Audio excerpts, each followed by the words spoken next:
Hey designer, you're listening to episode 79. In this one, I'm talking to my very first client, Heather Peterson, who has grown an incredible design practice, going from solopreneur to designer CEO with a staff of 5 in a gorgeous studio space and being widely published. Today, we're talking about her journey and the evolution of a designer CEO from her viewpoint. Whether you're in the earlier stages of your business or have been in the industry for decades, you are going to get so much from listening to Heather and I talk about challenges, opportunities, and what's next.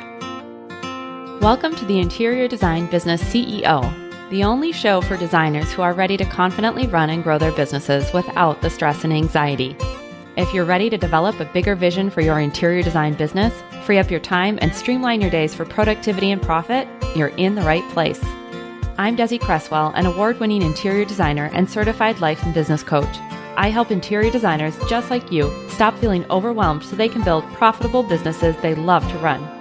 Are you ready to confidently lead your business, clients, and projects? Let's go. Hello, designer. Welcome back to the podcast. So glad to have you here today. Today is a very special day. I have my longtime client and very first client, Heather Peterson of Heather Peterson Design, joining us. And I'm just so thrilled to have her here. Welcome, Heather. Thanks, Desi. I'm so thrilled to be here. It feels like a long time coming. I would agree. I would say in addition to having now many years working relationship, I've also listened to every episode of the podcast. Oh, I didn't know that. That is fun. Everyone. And it's been fun to hear myself referred to every once in a while when you're talking about client stories. And sometimes I recognize myself. Yes. Oh, that is true. That is true. Okay. I love to hear that. I didn't know that. So there we have it. Yes, of course. All right. We kind of dove right in. But before we do that, why don't we let everyone know who you are? I obviously do, but there's some people who are listening who might be new to you. So why don't you share what your business is, how long you've been in business, and why you love what you do? Sounds good. So the name of my business is Heather Peterson Design. We are a small boutique interior design firm based in Minneapolis and working with clients across the country. I'm a self-trained designer and came to this work when I had moved home to Minnesota from a long time in New York and was decorating my own home and sharing it on a blog back in the blogging days. And people started to ask me if they could hire me. And over the course of the past decade, I have built from learning on the job solopreneur to a team of 6 women. And we specialize in working with clients to find their style and to really create homes with personality that tell the story of the people who live there. Yes, and you do such a brilliant job at that. I'll, of course, let all the listeners know where to find you later, but just as a heads up, you're going to want to go check out Heather's Instagram account and her website and see all the work. Pretty amazing. And then I was thinking about the blogging background, and I had kind of forgotten how you had the background in the blogging. And when we were talking about how we originally met, I thought that's how we connected originally, was through some of your writing needs or something like that. But we had originally connected through Kelly Keegan's. She's the editor of Minneapolis St. Paul magazine. And you had reminded me of that. And I'd completely forgotten that was how we originally connected. And I think I'd love for you to speak a little bit in some point in this interview just about your ability to storytell and secure press. But that just had me thinking about that original meeting and us in your garden level studio space. Probably 5 years ago or so. Yeah. And I was thinking more about it. And I think Kelly, for some reason or another, Kelly suggested that you reach out to me. And at the time, I had a full-time position posted. I was about to hire my first full-time hire. It was an interior design position. And I think you reached out and said, I'm not interested in the job, but there are elements here that I could help you with in the meantime. And some Okay. of those were maybe related to social media or marketing, because I had posted a very broad job description, which I think often happens when you are going from one to two. Even if you know you need a specific role, that person will need to fill in on some other things as well. And so we met to discuss some of those possibilities. And in fact, we did end up doing that work together. It was before you were doing what you do now. We were both in transition. And so our first scope of work together was very tactical. And you worked with me. I actually went back and looked at some of our old worksheets and some of the kind of homework you had given me. And I see a lot of the seeds of the work you still do now, which is interesting. But we did also craft language around our ideal client and our niche. And you really were instrumental as I was moving into a more serious phase of my business in helping to establish what I wanted to do and who I wanted to be as a designer. Yeah, and that was part of what I wanted to bring you on for, and it felt like a good time now, is there has been this evolution of you as the business owner of your business, for sure, the types of projects that you're completing. And we recently wrapped up our latest round of coaching together, and it just felt so evident of this arc and transition of growth that happens really from those initial stages of being a solopreneur to being someone who is leading a studio, who's getting published, who is putting out incredible work.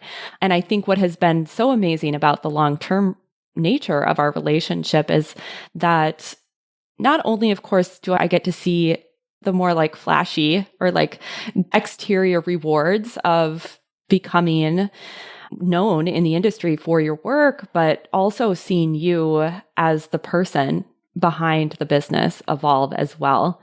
And during this last round that we worked together, I think it took more of a personal tone than either of us would have initially anticipated.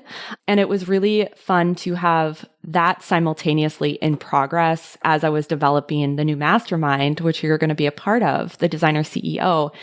And like you said, the seeds of my work have always been there, and it feels like it's coming together. It's been really important to me as I've crafted that to remember that there is that arc, even if your business is like very specific to you, which of course it is, it's a personal business, but there are sort of those evolution points that I think all designers go through as they build their business.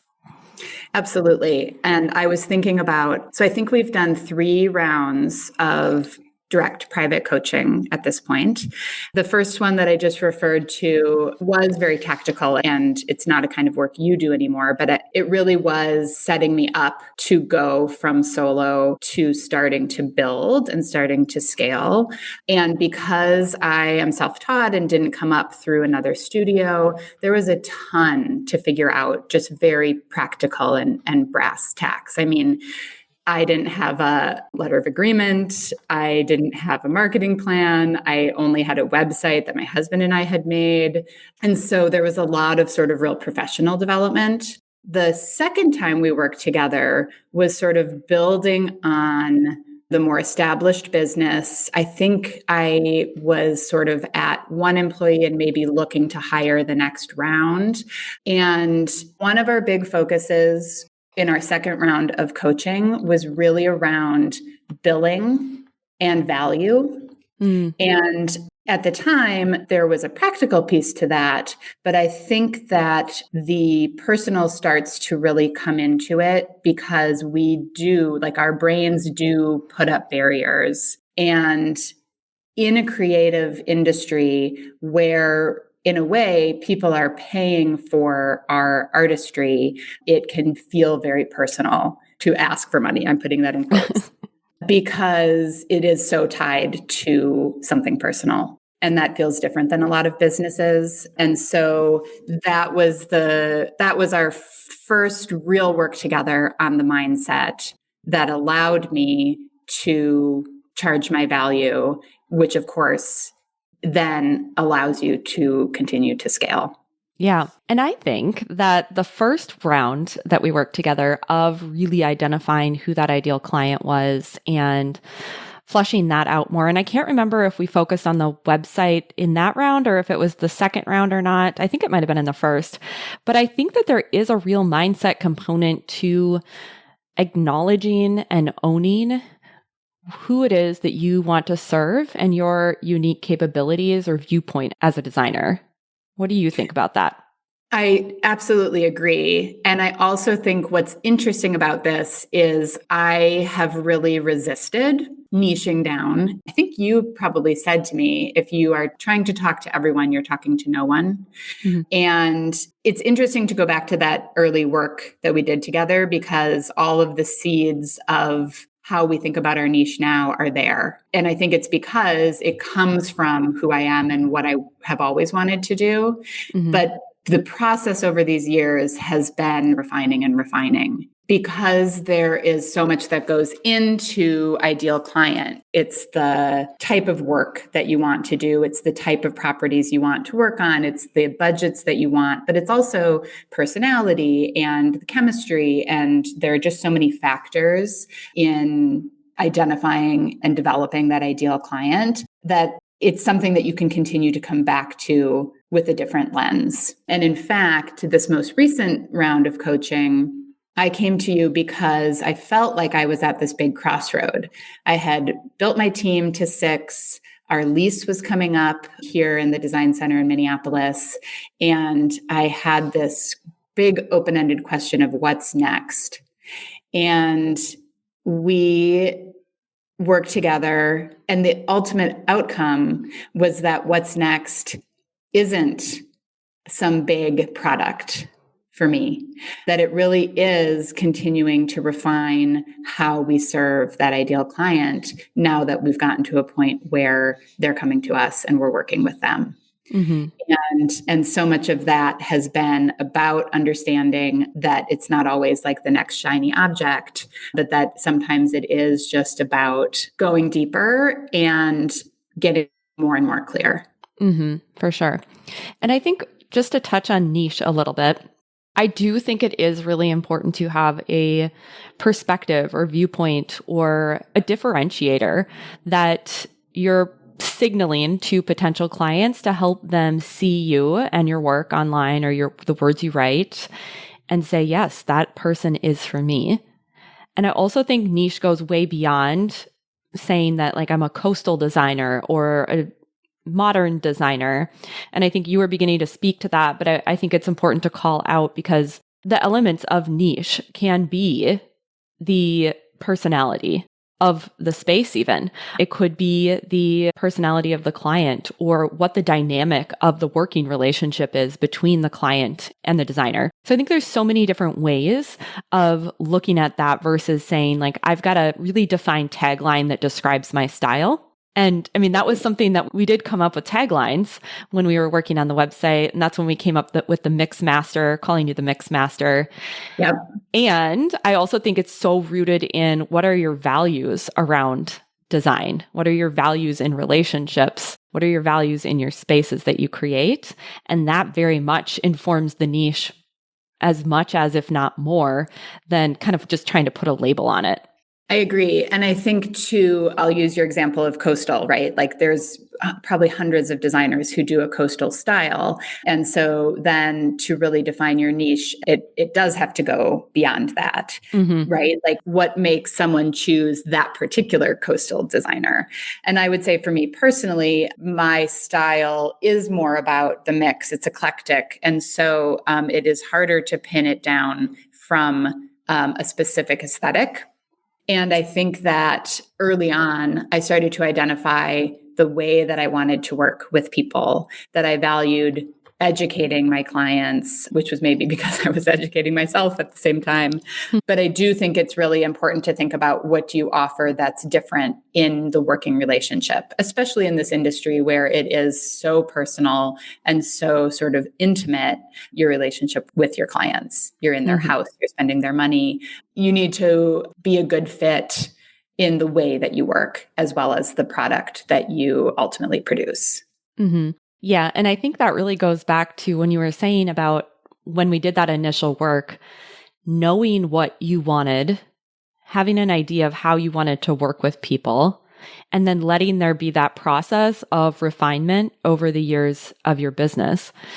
And that is, I think, the internal growth of continuing to revisit those core elements and digging deeper and then expressing them more, because it takes a level of boldness and confidence to be able to declare that this is how you want to do your work. And not to say that you want to like put your exact style on somebody else, but it is a declaration of this is who I am to some extent in this space.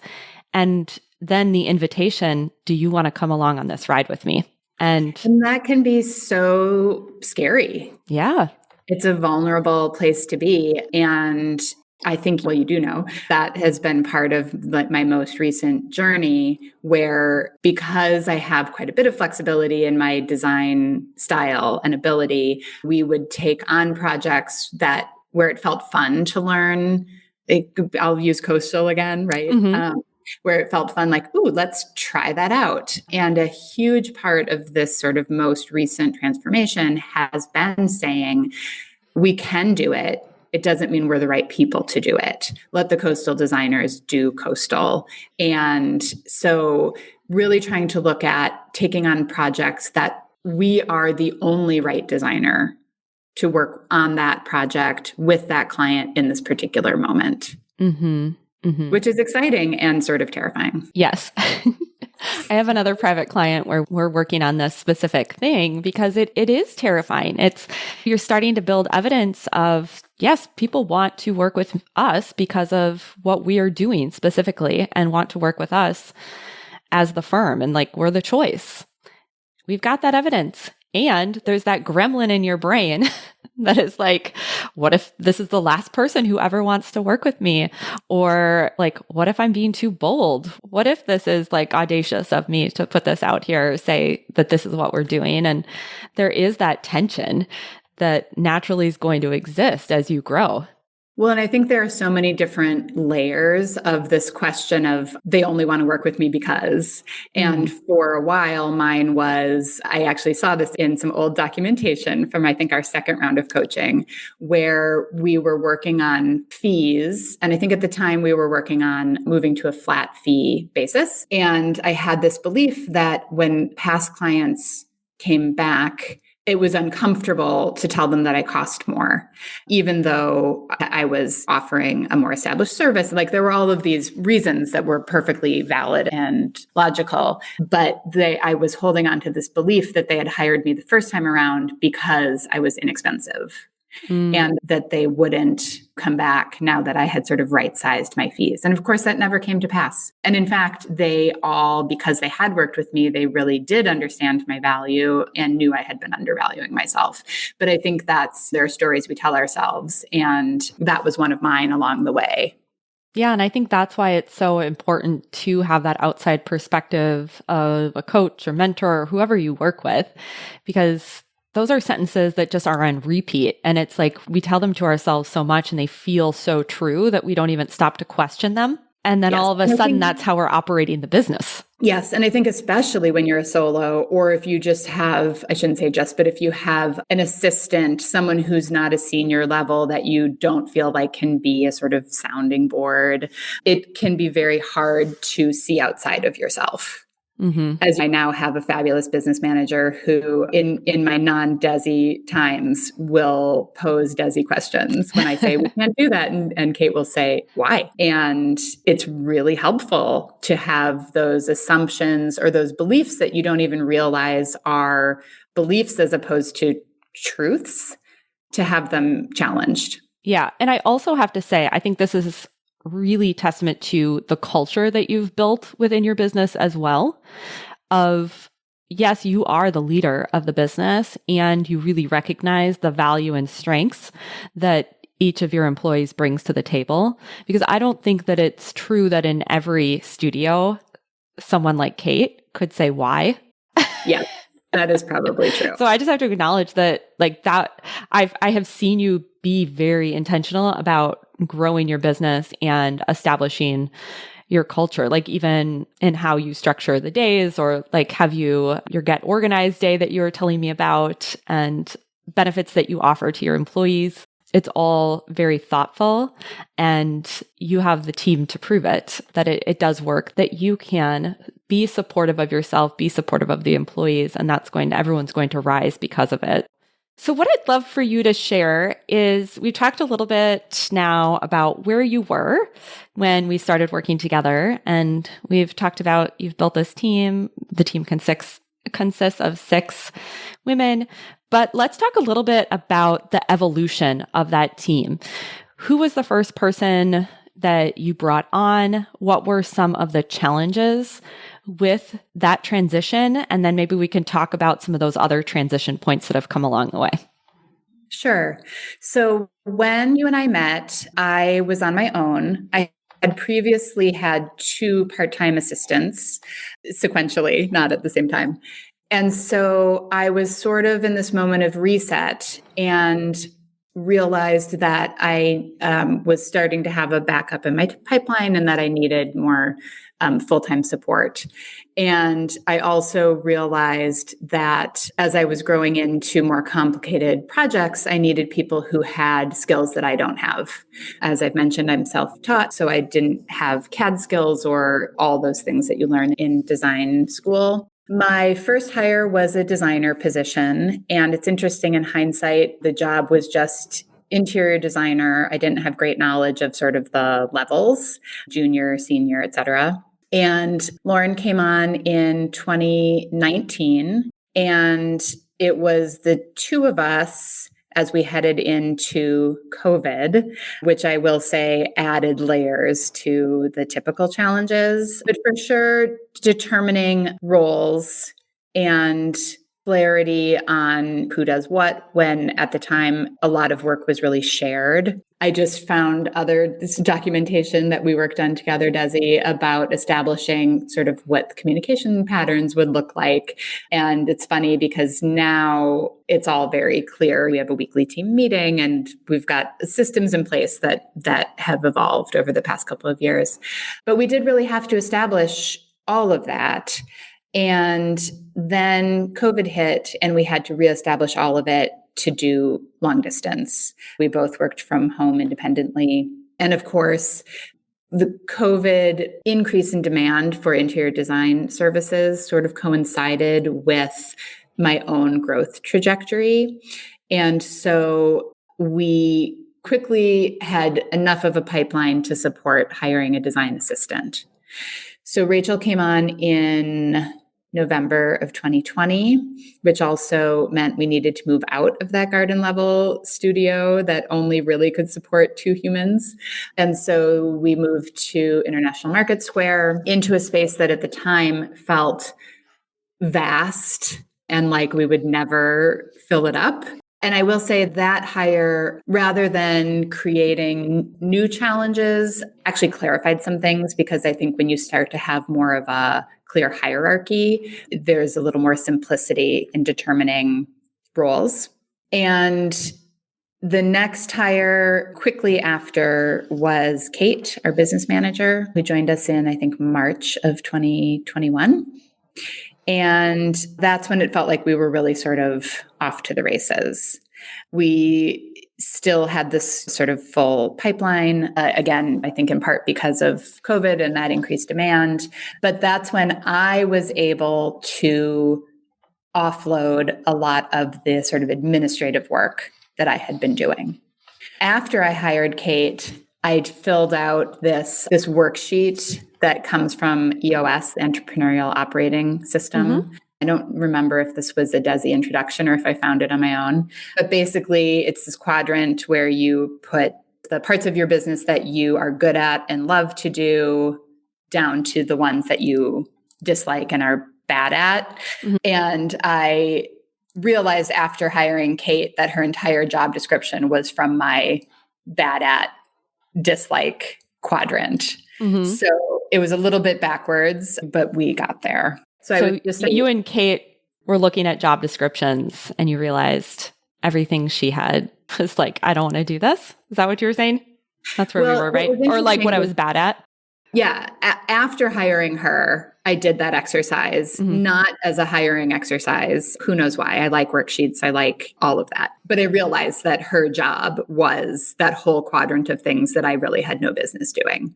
Mm. And I think that's advice that people give often is to supplement, don't hire more of yourself, supplement with the skills that you don't have or bring to the table. And I will say that putting someone in that seat really unlocked the potential of the business for a number of different reasons. Probably top of the list would be that she handles billing. And we're at a point now where I actually don't see the invoices when they go out, like the time billing invoices. And it has been very freeing to, I think every designer knows that thing that happens where you look at your time billing and you go, oh, well, maybe we should just shave a little off here or there. And Kate would say, why? Did we do the work?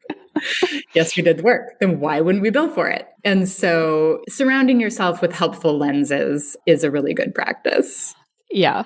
Yeah. Oh, I love that you brought up the EOS thing. I don't remember if I gave that to you. It's possible I gave that to you, but it is really interesting to go back and reflect on what it is that you put down and find those types of things. I have something from EOS that was up on my bulletin board for the longest time. And it was like I can't remember if it was 3 or 5 year growth plan for the business. And I came across it and it's like, it's all happened. And just the power of writing something down and the clarity that gives you. Partly, I think it's just that you pause to even think about it. But it's like the writing, I think, makes you really slow your brain down and think through what it is that you're setting out to accomplish or what that type of support is that you want to bring into your business. And that's something that I always have appreciated about you is you're willing to take that time to slow it down. And I think that it shows in the results that you're able to produce, whether that's in, the level of support that you have from your team and the quality of the team members, the business growth, all of those things.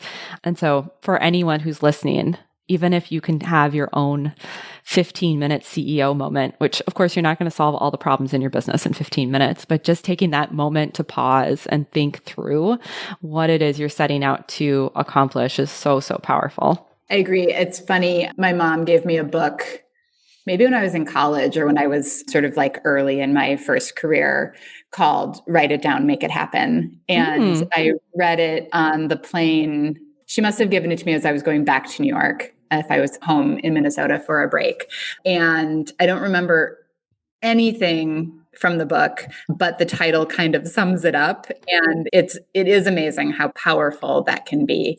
I am often not consistent in practices. And I had this funny moment where I think I had written goals one year and then didn't refer to them. So that's the inconsistent practice. Didn't refer to them or hadn't done the sort of proper intentional planning for the goals for the year, but I had written them all down. And at the end of the year, I sort of found the document and realized that I had in fact accomplished them all. I think that if I hadn't taken that moment to really identify what I was setting out for, there's no way it would have happened, especially since there was not concrete planning around them. Yeah. And I see that happens so often with clients. I just had another client where that exact same thing happened, where she had set some goals in our coaching partnership. And of course, I'm keeping them in the back of my mind as we're coaching. I haven't forgotten them, but she was like, wait, what did I want to do? Like, things are feeling better, but why?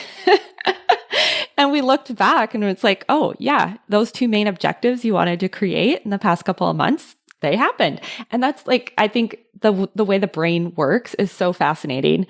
It's kind of like that idea of you get a new car and you didn't realize anyone has that car. And then you're driving down the road one day riding in your new car and there's like everywhere. 5 of them right next to you.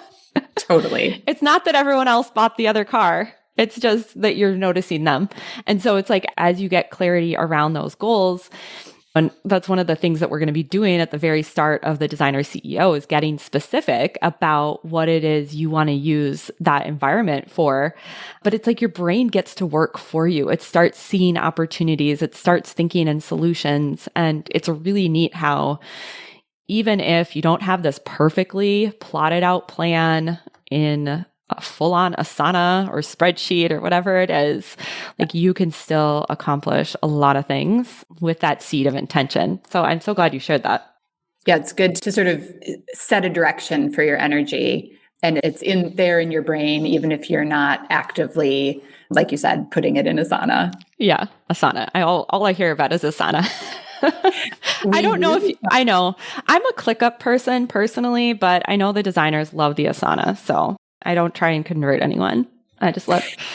Well, I will say this is a great lesson in using the talents around you. So we got Asana. I think we had it for an embarrassing amount of time, like a year, where we were really not using it, or like we would make sort of half-hearted attempts. And then I actually attended a webinar with Dakota Design Company. Oh yeah, Katie. Love her. Katie. And because it's such a flexible tool, and I know I'm sort of off topic here, but it's such a flexible tool, it can be very difficult to figure out how to set it up. That webinar showed me the possibilities. And then at one point, I don't know if I was out of town or something, but basically my team got together and figured out templates for our business, like a client template and some of the other things that I could then respond to. And there's no way I ever would have done that on my own. And so sometimes you just have to get out of the way and let people take care of things. Yeah. And that totally goes back to what you were saying about making sure you're charging appropriately for the services and results that you're providing, because then you do have the cash flow in your business to have somebody who can set those things up for you and make it all better, right? Your daily experience, the experience that clients have from a well-managed project, it really benefits everyone by having those fees appropriately set. One of the things you mentioned as we were talking about team members and getting out of your own way that sparked something in me was thinking about the evolution of your own job description in the business, where as you have pulled in additional support and been able to release some of the things that maybe, as you said, you have no business doing, and really step into creating more space for what you are really meant to do. Can you tell us a little bit more about that transition and what it's been like? Sure. So I'll loop back to our sort of hiring pattern because I left off after Kate. The biggest transition, I would say, was filling out the design team in a way that puts me into a creative director role. So 9 months ago, we brought on a second senior designer, Anna. And in between there, we had also hired a procurement person, Pam. And when Anna came on, we shifted to this structure where basically each of the senior designers has a portfolio of projects. And I oversee all of it. And then Pam and Rachel support all of it. But really, it is taking me out of the driver's seat of the day-to-day designing and really having me focus on the bigger picture of our design work, but also the bigger picture of the business. And so I would say that my CEO to technician split, it has shifted. And I will say that I neglected to write myself a new job description when Anna came on. I think I was more focused on org chart and what the sort of task flow looked like. But recently, Kate and I have been talking about her growth into a director of operations role, which I'm really excited about. And so really just a few weeks ago, she started to generate a job description for what that more leadership position looked like. It's a lot of the same buckets as she has now, but it's really stepping into more leadership. And so I realized that to really understand that role, it was time for me to write a new job description. So I just did it weeks ago. And it was very interesting to see how much more big picture my job is now. And I've really gotten out of the day-to-day of the super nitty-gritty details in our design work. I still sort of review everything, but the idea is that it will free me up to do that sort of niche refinement that we were talking about, to really focus our marketing efforts on those ideal clients as we continue to refine who they are, where they are, what that looks like. It was really interesting to see that Kate's role and my role have a lot of the same buckets, like strategic planning or like marketing, but that we had to define within that what each of us does. And so I'm now much more in idea generation, strategy setting, and Kate can be my tactical partner. Yeah. So what I think was interesting, we were talking about the initial aspects of the business of being that solopreneur. You want to get in the driver's seat because you get too in the weeds. And then I think there's points along the way where it's kind of like you get in the weeds in different ways and then have to pull back and get back in the driver's seat. And I think that's a real part of the evolution of becoming CEO, becoming really the leader of your business. And that's been something that I've been thinking about a lot is at new stages of your business, there's always going to be those new challenges to solve for and new ways that you're redefining who you are in the business. And I think sometimes that is almost a little bit disappointing for some people because I think when you're in those early stages of business, you think of being where you're at right now. And it's like, that is the pinnacle of achievement. And that is to say, it is a great achievement. And it also doesn't mean that all the challenges and obstacles of running a business go away or that they become little like nuisances maybe that you have to dust off the desk. There's real challenges that evolve. And I'd love to hear what your perspective is on that. I think it can be disappointing or liberating to think about that as just the evolution of being a business owner.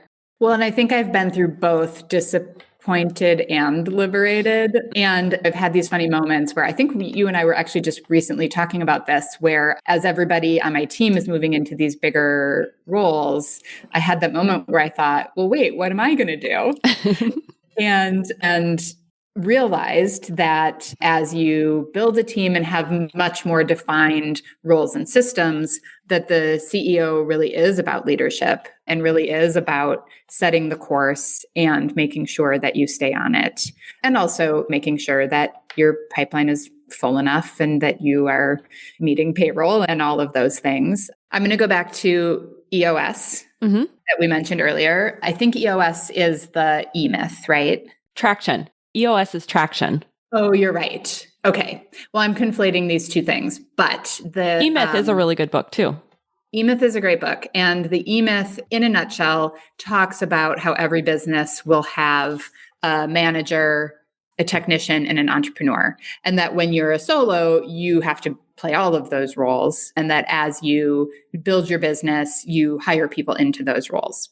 And I was always really uncomfortable with the idea that I was the entrepreneur. And I think it's because I had this very specific idea of what an entrepreneur is, and that it was about sort of either wrapped up in technology or about sort of like invention of wholly new things. And I think for me, the biggest evolution has been realizing that while I can play a technician role and I can play a manager role, I really am an entrepreneur.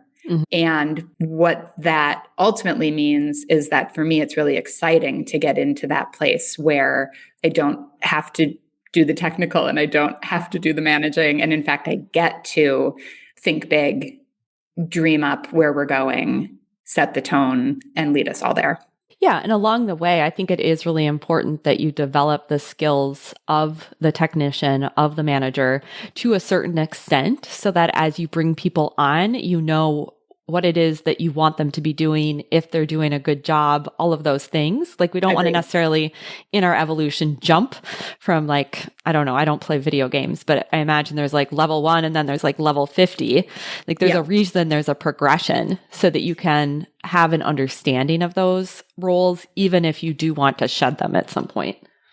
Yeah. And I will say like everything we do in our business, I have done Mhm. And I think that it does give me good sort of inside information of what my team is doing, what struggles they might be having, but how it all works together. But I think also how valuable they are. Absolutely.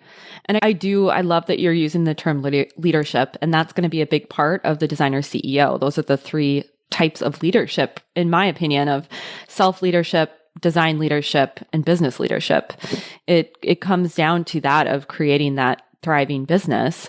And that really requires you to grow as a person and shift your identity into that of a leader. Because I'm sure when you started, you didn't necessarily think of yourself as a leader, even though you have to be a leader to start a business. Right. The way that you see yourself has evolved so much over the years as well.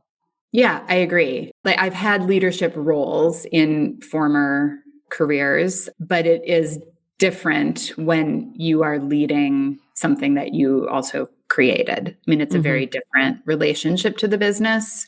And I think it can, I'm going to share something silly, just in terms of like how just because the external shows that we're in a certain place doesn't mean that our internal has always caught up.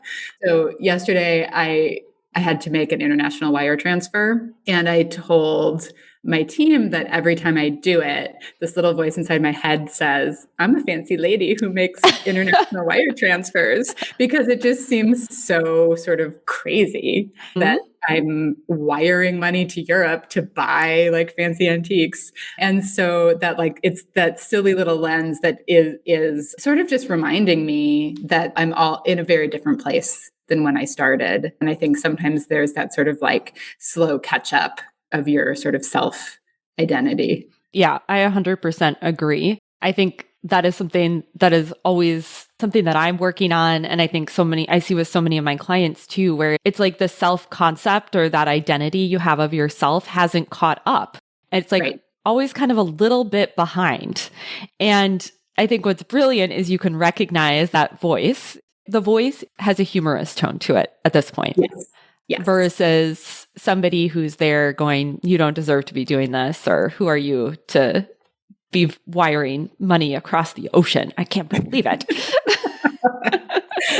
Exactly. But that's why like self-concept I think is so important, is because we have to have an understanding of what we believe about ourselves, what we believe about our capabilities, and really actively work on growing the self-concept to keep pace with the results that we create in the business. Because what I see happen otherwise, if the gap gets really big, it's almost like you start to self-sabotage in some little ways, because it's like, there's such a big gap, or there's discomfort around this cognitive dissonance, essentially, is what you're experiencing of external evidence, but internal experience. And so that's why that's so important to be thinking about your thoughts, essentially, of like, what do I think about me? How do I view myself? All those good things. Right. And it can be, I mean, I think what's great about coaching is having someone help identify that gap so that you can close it. Yeah, for sure. As we've kind of spanned the last chunk of years, we've talked about the like continuous up-leveling of clientele, dialing in that marketing, and that is one thing that I think you really used your previous skill sets in your previous career to help understand how to market and publicize the business and your design work. And I think it'd be really valuable for everyone listening if you have just a little bit to share about how you view marketing or PR specifically within the business as a part of your strategy. So I was actually a creative writing major in college, and I think one of my superpowers is a sense of narrative. We were talking earlier about there's the facts and then there's the good story. And I think especially in such a personal business like this, like so much of what we do is about storytelling.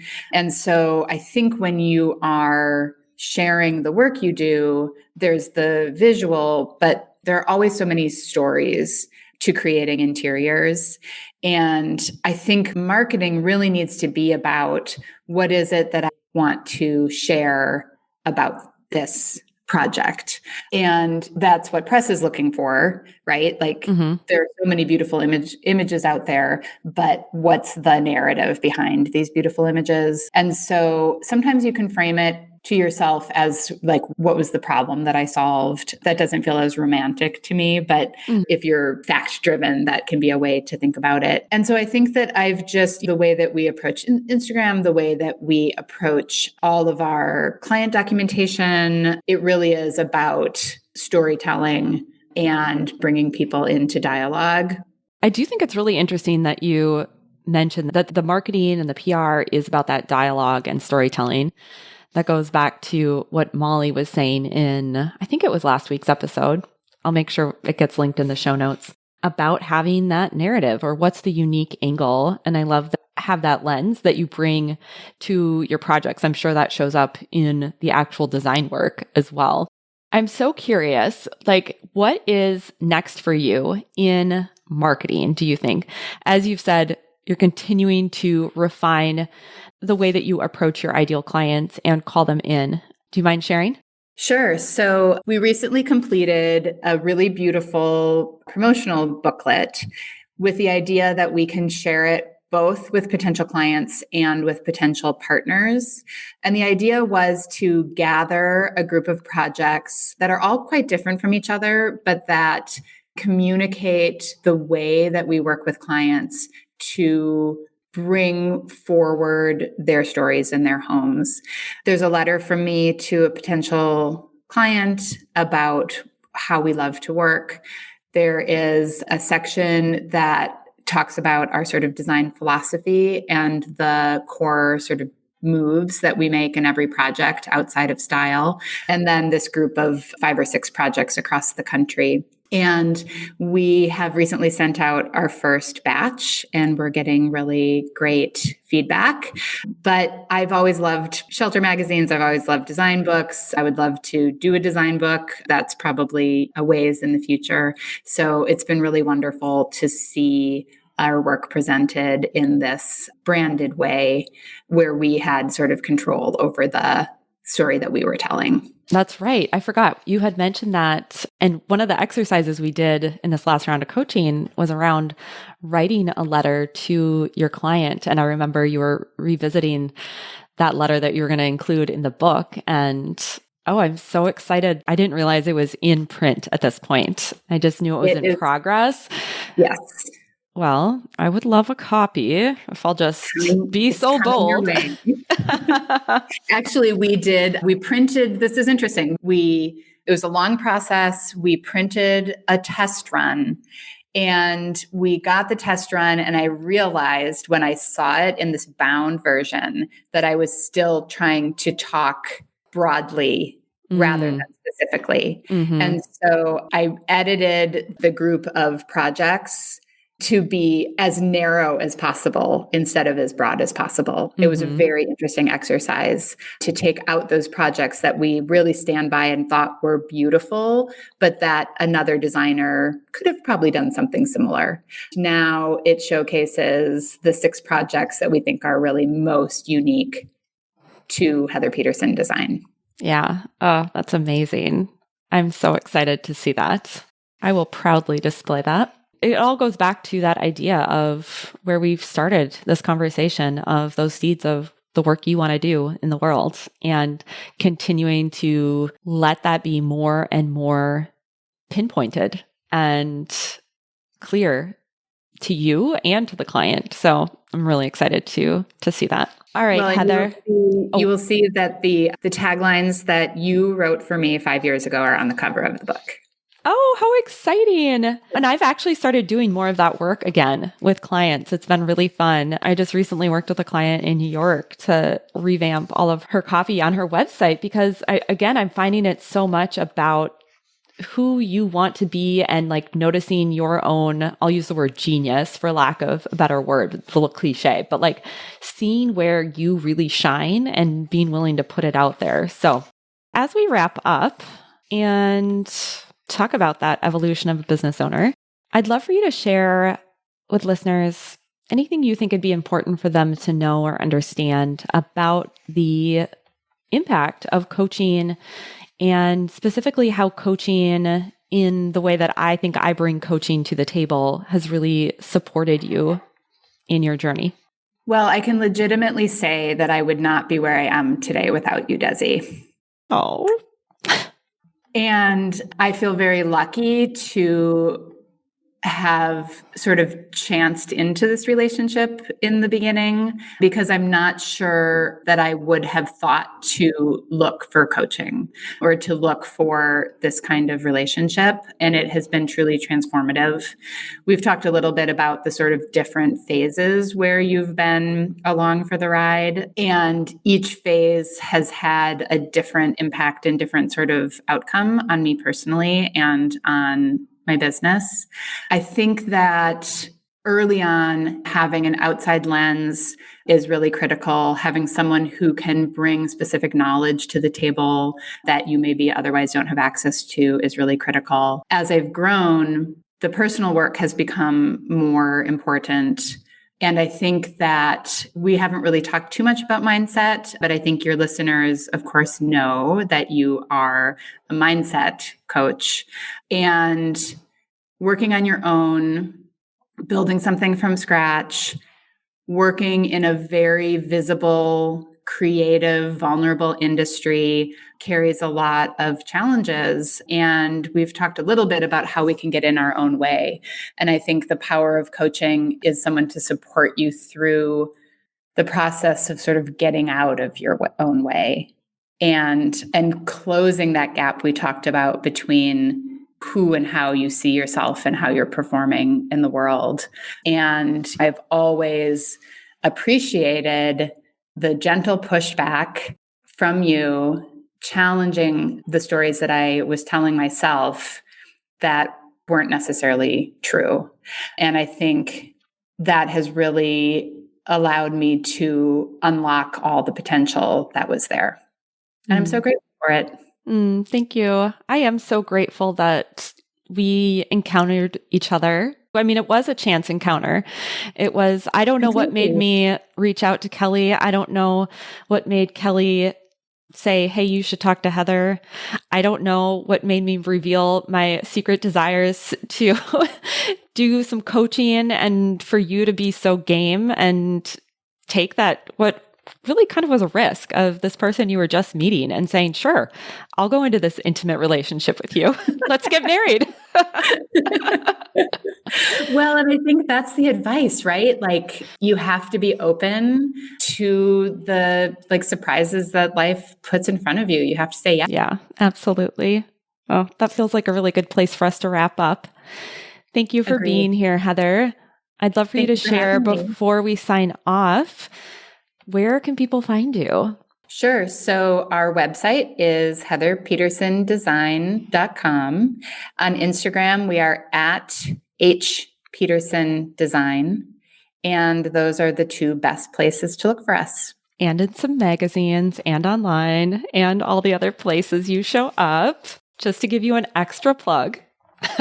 Yes, all of those places too. Yes. Oh, it was so great having you here. And I don't know, it feels like we've just been chit-chatting for I don't even know how long. But I know that you shared some incredible pieces of advice and wisdom and guidance for everyone listening. Thank you again. Thank you. It was fun to kind of go back through the whole journey. Yeah. So I'll be back, everyone, next week. It'll be a solo episode. And if you're interested in joining me in the Designer CEO to do this work together of creating self-leadership, design leadership, and business leadership, I'd love to have you. You can go to desiid.com/designer CEO and schedule a time for us to talk. Until I'm in your AirPods next week, I am wishing you a beautiful week, and I'll talk to you soon. Have you ever wished I could be your coach? If so, keep listening. For a limited time, when you leave a rating and review for the podcast, you'll be entered to win a one-on-one coaching session with me. I can answer your questions and coach you on your unique challenges. All you have to do is scroll down to the bottom of your podcast app, tap the 5 stars, and leave a review. Tell me your favorite episode, why you look forward to listening every week, or why another designer needs to check out the show. It won't take long, and as a thank you for leaving a rating and review, you'll have the opportunity to win a private coaching session with me. Just click the link in the show notes to submit your review so I know how to get in touch. I can't wait to select a winner, and it might be you. I'll talk to you next week. Thanks for joining me for this week's episode of the Interior Design Business CEO. If you want more tips, tools, and strategies, visit www.desiCresswell.com. And if you're ready to take what you've learned on the podcast to the next level, I'd love for you to check out my signature group coaching program, Out of Overwhelm.